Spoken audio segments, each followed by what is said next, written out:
Недавно мы стали свидетелями арестов пропалестинских активистов, например. Как это связано с демократией?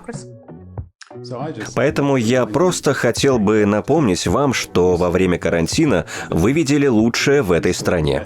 Вы видели лучшее, что есть дух общества. Вы видели, как люди держались вместе, аплодируя Национальной службе здравоохранения. Все были в одинаковом ужасном положении. Им приходилось сидеть дома, не общаться с другими, носить маски. Мы забываем, что это было всего несколько лет назад. У этой страны богатая история и наследие, позволяющие поступать правильно. И я думаю, что сейчас мы тоже должны это сделать. И дело не в том, чтобы принимать чью-то сторону. Я думаю, что нам нужно извлечь пользу из того, что только что было достигнуто, и надеяться, что наши политики, люди, которым мы доверяем, смогут разобраться в этом. И я уверен, что так и будет.